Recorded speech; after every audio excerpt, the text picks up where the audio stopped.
Merci beaucoup, professeur Amri. Merci beaucoup à l'AMCAR de m'avoir encore invité à ce congrès où vraiment je me plais beaucoup. Et pour l'organisation qui est superbe dans ce nouveau lieu. Donc bravo pour vos 30 ans. Je ne sais pas si je reviendrai pour les 40 ans, mais j'aimerais beaucoup. Merci, Saïd. Donc malheureusement, le professeur Schreiby m'a confié un sujet qui n'est pas un sujet dans lequel je suis un expert, mais je vais vous le présenter sous un angle un petit peu différent, qui est celui de l'utilisation de l'imagerie, on va dire complémentaire de notre imagerie quotidienne d'échographie, pour un clinicien. C'est-à-dire pour comment est-ce qu'on va utiliser les techniques supplémentaires et ce que nous apportent, on va dire, les progrès en imagerie, en particulier en imagerie de coupe, en imagerie fonctionnelle, pour les cliniciens, et quelle est la place de ces nouvelles techniques. Et donc, d'un point de vue du clinicien, il y a différentes utilités aux imageries complémentaires de l'échographie cardiaque, que sont la description plus précise d'anatomie, en particulier pour le guidage d'un certain nombre de procédures, qu'elles soient chirurgicales ou percutanées. Et puis, il y a, comme vous le verrez, un certain nombre d'informations supplémentaires anatomiques qui sont importantes pour des considérations pronostiques. Il y a aussi un certain nombre d'aspects fonctionnels qu'on peut approcher par de l'imagerie, comme par de l'IRM, comme la mesure des volumes, plus facile qu'en échographie, certains paramètres de fonction ventriculaire, du débit, des calculs de débit et des mesures de perfusion. Et puis enfin, les techniques d'imagerie en IRM, comme vous le savez, nous aident pour la caractérisation tissulaire, mais aussi pour d'autres choses sur lesquelles je reviendrai. Donc je vais commencer par le premier chapitre qui est l'anatomie cardiaque, c'est-à-dire la précision du diagnostic par les techniques d'imagerie, on va dire nouvelles ou éventuellement moins nouvelles, et le guidage des procédures. Donc ce type d'imagerie aujourd'hui c'est quand même relativement facile, relativement désuet, je dirais. C'est l'imagerie d'une communication interauriculaire vue depuis sa face atriale gauche et sa face atriale droite en échographie transésophagienne tridimensionnelle. Et vous voyez que ça reproduit parfaitement la pièce anatomique que vous avez sur la droite de l'écran. C'est exactement la même chose pour les bicuspidies aortiques dont Younes vient de parler, où on peut avoir une imagerie bidimensionnelle qui est déjà très informative, mais une imagerie tridimensionnelle qui va nous permettre éventuellement de mesurer un certain nombre de paramètres d'épaisseur, peut-être de mieux décrire les commissures et d'avoir moins de doutes sur la qualité du plan et la précision du plan avec lequel on coupe en imagerie bidimensionnelle. Donc ça, je pense que c'est quelque chose qui est déjà ancien et c'est certainement pas neuf. Et on utilise bien sûr un certain nombre de ces techniques tridimensionnelles au quotidien. Maintenant, je voudrais venir aux imageries en coupe puisqu'elles sont de plus en plus utilisées et vous verrez à la fin de mon propos qu'il faudra peut-être un peu de prudence pour l'utilisation de certaines d'entre elles. Le premier point sur lequel je voulais insister, c'est que dans l'immense majorité des cas, il n'est pas nécessaire de recourir à l'imagerie en coupe pour faire le diagnostic. Tout le diagnostic est fait par de l'échographie bidimensionnelle, en particulier chez le nouveau-né, dans plus que 95% des cas. Donc c'est exceptionnel d'avoir recours aux imageries en coupe. Ce qui est important quand on a recours à l'imagerie en coupe, c'est d'avoir un dialogue véritable avec le radiologue, avec lequel on va préciser de quoi on a besoin, c'est-à-dire quelle est la question posée. Et cette question posée va permettre au radiologue d'utiliser des techniques qui vont être adaptées pour répondre à la question. On ne demande pas un scanner, on demande un scanner pour préciser quelque chose d'important pour la stratégie thérapeutique. Et les indications, je les ai résumées, en tout cas à mon avis, dans le bas de la diapositive. C'est quand l'échographie est insuffisamment précise, je vous montrerai quelques exemples, quand on ne peut pas imager certaines structures en échographie pour des raisons techniques, quand on a besoin d'informations supplémentaires, en particulier pour guider le traitement chirurgical, ou bien pour optimiser certaines stratégies, en particulier recueillir des mesures. Je vous montre ici un exemple où beaucoup de scanners sont faits, et ils sont dans l'immense majorité des cas totalement inutiles. Ces scanners, ce sont des scanners de coarctation et le but, c'est pas de faire le diagnostic de coarctation, qui est encore une fois un diagnostic clinique. Le but, c'est de savoir précisément la morphologie de l'arche aortique, en particulier de son segment proximal, pour savoir quelle va être la voie d'abord chirurgicale, la technique et les possibilités de clampage quand on est en thoracotomie. ainsi que la possibilité de traitement de l'hypoplasie de l'arche. Donc dans un certain nombre de cas, chez des enfants petits, dans des anatomies particulières de l'aorte, on peut en avoir besoin. Et vous voyez de gauche à droite des coarctations banales, et puis à gauche des coarctations banales ainsi qu'au milieu, et puis à droite une coarctation du nouveau-né avec une hypoplasie sévère, où on se posait la question du fait du Z-score de l'arche proximale, de savoir quelle serait la voie d'abord, et le scanner a permis de conclure qu'on pouvait le faire en thoracotomie. De temps en temps, il y a aussi des formes de l'aorte, pour rester sur ce sujet-là, qui sont un peu particulières et qui ne peuvent pas être décrites in extenso en échographie, ou en tout cas, on a du mal à les reconstruire en tridimensionnel, et surtout quand la chirurgie va être compliquée, cet enfant qui a un syndrome des artères tortueuses, qui avait besoin d'une chirurgie de l'aorte proximale pour l'anévrisme énorme que vous voyez, avait également une symptomatologie de coarctation. Il fallait pour le chirurgien préciser l'anatomie de l'arche et la nécessité d'intervenir sur l'isthme également anévrismal. À l'évidence, quand on fait de l'échographie, on a du mal à décrire les artères pulmonaires. Alors dans certains cas, on peut arriver à les voir, comme sur l'image de gauche qui montre une sténose proximale de l'artère pulmonaire droite, mais on a du mal à décrire son extension et le geste chirurgical ou de cathétérisme qui sera nécessaire. Et sur l'image de droite, vous voyez que c'est une sténose intrapulmonaire, et là le diagnostic ne peut pas être fait, donc on peut avoir besoin de cette imagerie quand on n'a pas accès en échographie. C'est exactement la même chose dans une cardiopathie complexe qui est l'atrésie pulmonaire avec communication interventriculaire et collatérale aortopulmonaire multiple, où on peut certes en échographie voir des branches qui naissent de l'aorte en haut à gauche, ou bien des branches pulmonaires perfusées de façon rétrograde en bas à gauche, mais c'est quand même très bien d'avoir une cartographie précise en scanner et éventuellement en imagerie pour pouvoir préciser la technique chirurgicale, puisque les angiographies vont nous donner une image plane qui ne va pas donner la profondeur des artères collatérales ni leur rapport avec les bronches en particulier, et l'accès chirurgical doit être défini par cette technique d'imagerie en coupe et des reconstructions. Il y a aussi des structures qui sont plus difficilement accessibles aux échographistes et qui éventuellement passent à côté, les échographistes passent à côté de ce diagnostic, ce sont les veines pulmonaires et les sténoses des veines pulmonaires. Donc tout ce qui s'approche du poumon, qui est masqué par l'air, peut être délicat à voir, et là la place de l'imagerie en coupe est importante.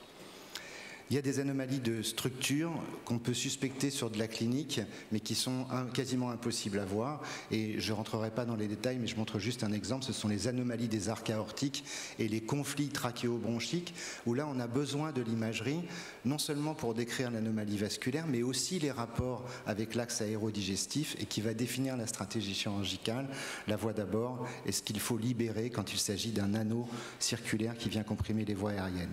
Et on peut utiliser ces techniques d'imagerie pour coupler des techniques et être moins invasif. Et je vous montre ici une artère pulmonaire gauche aberrante qui cravate par en arrière la trachée, et vous voyez que sur le scanner, on peut reproduire virtuellement la fibroscopie réelle que vous avez en bas à droite. Donc ce couplage des images est quelque chose qui va guider le traitement chirurgical, à la fois de l'anomalie vasculaire et de l'anomalie trachéale.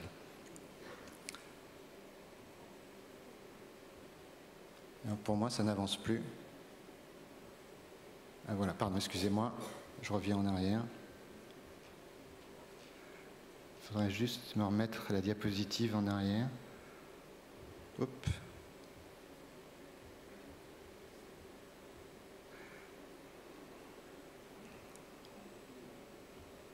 Voilà. De temps en temps, on a besoin de précision sur certaines structures, en particulier les artères coronaires. Les artères coronaires en échographie, c'est très difficile à voir, et il y a certaines malformations où la position des artères coronaires va faire changer la technique. C'est des sujets un petit peu difficiles, mais ici c'est une cardiopathie complexe, un ventricule droit à double issue pour laquelle on avait posé l'indication d'une correction à type de rotation conotroncale, c'est-à-dire en fait on fait tourner l'aorte et l'artère pulmonaire, mais par leur culot, en les disséquant jusqu'à l'intérieur du cœur, et pour ça, certaines distributions coronaire contre-indique cette manipulation. Donc on est obligé d'avoir recours à de l'imagerie complémentaire pour être sûr qu'il n'y a pas de coronaire autour des gros vaisseaux. Donc un complément d'imagerie, mais pas un diagnostic. Pour le guidage de la procédure, on va utiliser cette imagerie en coupe pour préciser la position, par exemple, d'une prothèse qu'on va mettre par voie percutanée. Et je vous montre ici un scanner, un Cinescan, dans lequel on voit que le patient qui avait été opéré d'une tétralogie de Fallot a une artère pulmonaire avec une portion qui est anévrismale. Et donc toute la question était de savoir où allions-nous positionner la prothèse. Et donc virtuellement, sur ce type de modèle, on va implanter la prothèse, on va tenir compte des variations systolo-diastoliques que vous voyez sur la courbe en bas à droite et pouvoir ensuite implanter la prothèse qu'on a décidé de poser dans l'anévrisme pour qu'elle tienne. Et vous voyez qu'au contrôle, elle est parfaitement positionnée. On avait besoin de cette imagerie pour définir la stratégie initiale. Alors il y a une très grande mode. Beaucoup de laboratoires français d'imagerie et de cardiologie congénitale ont acheté des imprimantes pour imprimer en tridimensionnel et à ce moment-là dire on va résoudre tous les problèmes.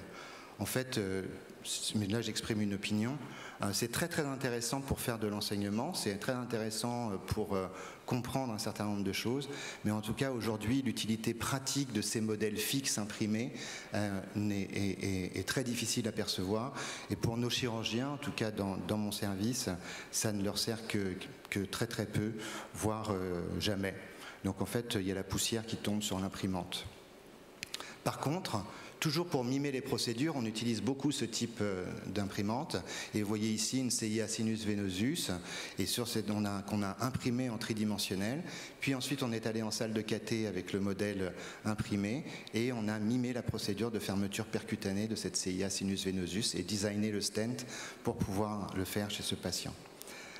Les modèles 3D, ils ne sont peut-être pas très intéressants quand ils sont imprimés, parce qu'ils sont fixes, parce qu'aujourd'hui, ils n'ont peut-être pas une qualité absolument idéale. Mais par contre, les modèles virtuels 3D, et là je vous montre un scanner d'une pièce anatomique, peuvent être très intéressants. Et sur ces modèles virtuels, on peut se promener à l'intérieur du cœur. Je pense que vous allez le voir dans un instant. Et en se promenant à l'intérieur du cœur, là, avoir une vision avec les vues chirurgicales, certainement beaucoup plus intéressante et surtout personnalisée par celui qui va faire l'opération ou le geste de cathétérisme. Et donc, ce type d'impression à partir de l'imagerie en coupe peut être très intéressant, pas pour faire le diagnostic encore une fois, mais pour savoir s'il y a des contre-indications éventuelles, en sachant qu'il y a beaucoup de limites à ça, en particulier l'impression des valves qui ne se fait pas encore. Pour l'enseignement, c'est absolument extraordinaire. Donc on peut utiliser des vrais modèles ou des modèles virtuels. Et donc ça, c'est le travail de l'équipe de David Axelrod à Stanford. Et vous voyez la bibliothèque d'images et puis l'étudiant qui prend le modèle tridimensionnel et qui l'éclate et qui va pouvoir apprendre l'anatomie en 3D et éventuellement créer à partir de ces modèles des stratégies thérapeutiques ou en tout cas mieux les comprendre. Un autre progrès qui a été fait dans l'imagerie, c'est de pouvoir fusionner les images. En fait, les images sont faites de façon séquentielle, mais ce qui est très intéressant dans les laboratoires de cathétérisme ou dans les blocs opératoires, c'est de pouvoir amener sur des écrans des images fusionnées, c'est-à-dire des images par exemple radiographiques, avec des images d'échographie tridimensionnelle, comme vous le voyez ici. Donc c'est une procédure de guidage de fermeture de CIA, où on peut projeter sur l'écran la vue tridimensionnelle en échographie et guider le cathétériseur. On a aussi la même chose avec des hologrammes. Cette imagerie de fusion, elle est très utilisée pour l'imagerie électrique.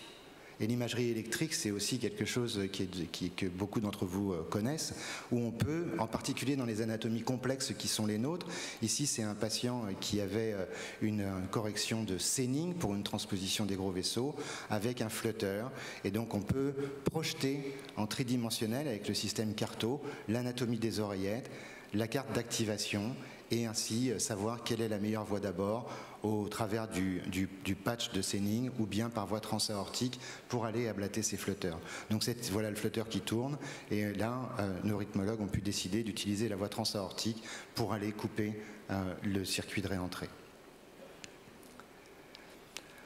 Autre intérêt de l'imagerie aujourd'hui, c'est de comprendre un certain nombre de problèmes qui peuvent survenir et de les analyser non pas avec une vue purement d'image, mais avec une vue de mécanisme. Et je vous montre ici des scanners coronaires qui ont été faits après une correction artérielle d'une transposition des gros vaisseaux, un switch artériel où on transfère les artères coronaires. Et aujourd'hui, on a compris que les patients qui étaient à risque de développer des sténoses coronaires tardives étaient ceux qui avaient des réimplantations les plus antérieures entre l'aorte et l'artère pulmonaire.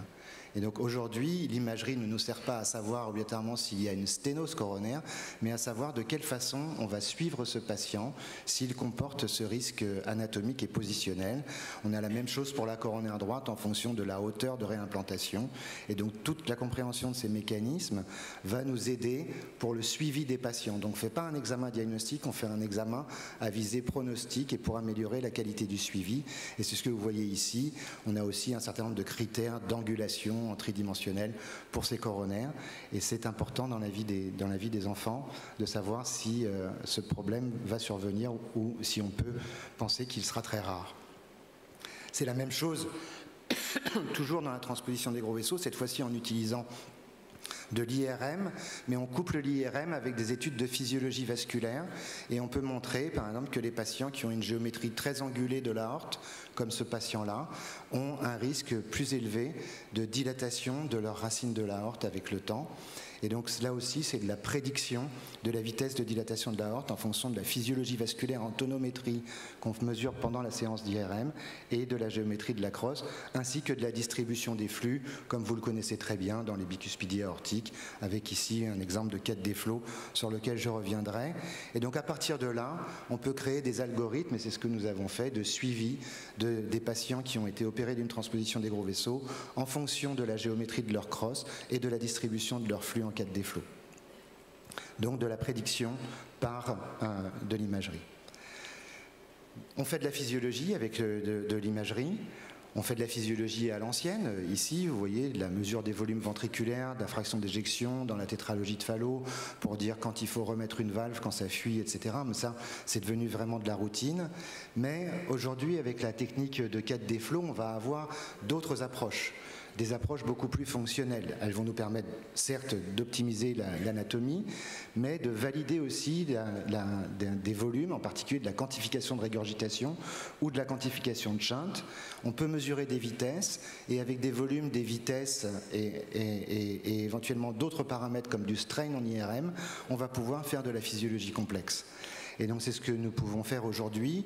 On peut faire du contourage vasculaire et du quête des flots et donc avoir de la physiologie vasculaire, de propagation d'ondes. On peut avoir des études de ce qu'on appelle les vortex. Qu'est-ce qui va perturber la distribution des flux? Qu'est-ce qui va créer éventuellement un risque avec des ondes réfléchies de voir des structures se dilater ou au contraire se rétrécir? Et donc on va utiliser ça dans un certain nombre de cas. Voilà ici en une séance d'IRM de même pas quelques minutes où on va pouvoir avoir cette anatomie complexe de cardiopathie univentriculaire avec un cœur en dextrocardie et situs inversus. On peut mesurer des shunts, ici dans une CIA. Quel est le QPQS? On ne fait pas de KT, on fait un IRM 4 des flots et on a accès aux pressions par les mesures échographiques habituelles. Et puis on peut quantifier des régurgitations dans certaines physiologies compliquées, comme ici une malformation d'Epstein. Alors on ne reconnaît pas la malformation d'Epstein quand on n'a pas l'œil, mais on peut mesurer ici le volume de la fuite tricuspide, la fonction du ventricule droit, l'importance de l'obstacle pulmonaire et s'il y a un shunt atrial, le quantifier. On peut aussi, dans certaines anatomies compliquées, éviter des cathétérismes, et c'est ce que nous avons fait ici dans une circulation Fontan, où on va pouvoir quantifier les collatérales artérielles et les collatérales veineuses, et savoir s'il faut aller les fermer quand on a des patients qui ont des Fontans défaillants. La caractérisation tissulaire, là aussi des choses anciennes, une image d'infarctus chez un petit enfant, entéroseptal, et puis le rehaussement tardif que vous voyez sur l'IRM, c'est des images que vous connaissez, qu'on peut quantifier aujourd'hui. Et puis ici, une image d'une myocardite aiguë avec l'aspect grisé du myocarde inflammatoire, alors que le myocarde se contracte très bien. Et vous savez qu'aujourd'hui, en fonction du temps auquel on fait ces mesures, on peut avoir une cartographie du volume extracellulaire, du rehaussement qui est lié à de l'inflammation réversible et celui qui est lié à de la fibrose irréversible. Et donc tout ceci va nous aider à définir le pronostic puisqu'on sait que les inflammations réversibles vont l'être et que la restauration de la fonction ventriculaire va être au rendez-vous chez ces enfants qui ont des inflammations myocardiques de n'importe quelle origine. Et donc c'est ce que je vous montre ici sur cet exemple. On peut faire de la physiologie plus compliquée et à partir de toutes les mesures qu'on peut faire en IRM, on a maintenant accès à des courbes pression-volume, à de la compliance ventriculaire, à de la compliance atriale. Et donc on va progresser bientôt vers une physiologie non invasive d'une grande précision et qui va nous être d'une grande utilité dans la vigilance cardiaque. Je vais terminer avec 2 sujets brefs, mais de très grande importance. Le premier, c'est utiliser le moins possible l'imagerie en coupe, en tout cas utilisez-la uniquement à bon escient. D'abord, elle coûte de l'argent, elle coûte du temps, et il faut que vous obteniez des réponses. Et les rayons X en particulier, eh ben, c'est extrêmement dangereux. Voilà ce que ça donne. Ici, donc, je vais vous montrer plusieurs études brièvement. Il y a une augmentation du risque de cancer tout à fait considérable chez les enfants qui sont irradiés par des scanners et qui en plus ont des cathétérismes cardiaques et qui en plus ont beaucoup de radios en réanimation. Et donc l'incidence des cancers est beaucoup plus importante dans la population des cardiopathies congénitales que dans le reste de la population. Et le problème, c'est que l'imagerie en coupe fait que les choses s'aggravent. La courbe bleue, c'est des gens nés en 1990, en rouge en 95 et en vert en 2000. Et vous voyez que le nombre d'imageries utilisant les rayons X a augmenté de façon considérable. Voilà le risque de cancer. Quand vous avez eu plus que 2 scanners, c'est en haut. Et quand vous avez eu moins de 2 scanners, c'est en bas. Donc il faut faire très attention parce que le risque est important. Vous voyez quand même que le risque de cancer est considérablement augmenté. Donc il faut discuter avec vos radiologues et il faut que vous ayez ce type d'image. On était très content au début du scanner d'avoir l'image de gauche, mais aujourd'hui on a l'image de droite et ça nous suffit. Parce que ce qu'on voulait voir, c'était l'ostium coronaire. Et donc là, la quantité de rayons a été diminuée drastiquement.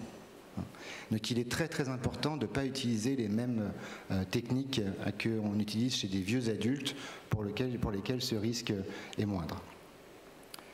J'ai mis cette photo avec Giti Malekzadeh qui dirige mon laboratoire de cathétérisme et le docteur Pan pour vous dire que peut-être qu'on n'a pas besoin de rayons X, même dans certaines situations où elles ont l'air indispensables. Et depuis maintenant quelques mois, on a arrêté d'utiliser des rayons X pour fermer les canaux artériels. Et donc on ferme des canaux artériels par voie percutanée sous écho transthoracique. On fait rien, on ne met pas la scopie et nous on ne met pas de tablier de plomb pour nous empêcher d'appuyer sur la scopie. Et on fait tout en écho. Et donc là vous voyez la sonde qui rentre dans le ventricule. On va continuer à la suivre, on traverse la tricuspide, puis ensuite on arrive dans l'infundibulum. On va rentrer dans le canal artériel de façon éco-guidée. Et puis on va aller délivrer la prothèse de canal artériel de façon standard. On fait ça maintenant pour les canaux artériels chez les grands enfants. Voilà, donc là vous voyez qu'on voit la aorte et puis on va tirer la prothèse et on va l'amener dans le canal artériel. Je vais gagner un petit peu de temps. Et on fait ça aussi pour les communications interauriculaires. On a hésité à le faire au début parce qu'on n'avait pas de guide. Pour fermer une CIA, il faut aller mettre un guide dans une veine pulmonaire. Il ne faut pas le mettre trop loin pour ne pas la traumatiser. Et on n'avait pas de guide qu'on pouvait suivre en échographie. Et donc le monsieur que je vous ai montré, le professeur Pan de Pékin, a inventé un guide qui se voit en échographie, qui est le petit losange que vous voyez sur l'image de gauche et qui nous permet d'aller dans une veine pulmonaire de façon safe. Et aujourd'hui, on ferme les CIA par voie transthoracique, sans faire de TO, sous anesthésie locale chez les adultes et sans faire de rayons X. Donc ça, c'est l'avenir. Et ma conclusion, la voici. L'imagerie en coupe, certes, c'est parfois magnifique, on a l'impression de tout comprendre, mais c'est vraiment complémentaire de l'échographie dans les indications que j'ai précisées. Il faut dialoguer avec les radiologues pour avoir une réponse précise à la question. Bien sûr, pour l'analyse tissulaire et pour la fonction, l'IRM, qui n'est pas irradiante, est certainement un examen fondamental. L'imagerie de fusion, c'est un truc crucial et qui va beaucoup nous aider dans le laboratoire de cathé et au bloc. Diminuer l'irradiation, ça veut dire ne prescrivez pas de scanner ou faire en sorte que les doses soient moindres. Et puis l'avenir, c'est au moins pour pas mal de procédures de cathé simples, supprimer les rayons X, tout faire en transthoracique, éviter l'anesthésie générale. Et je dirais pour développer certaines activités comme au Maroc, plutôt que d'investir plusieurs millions d'euros dans une salle de cathé, peut-être qu'il faut investir juste dans une petite machine d'écho et une salle stérile pour pouvoir faire ce type de procédure de routine sans rayons X. Voilà, je vous remercie.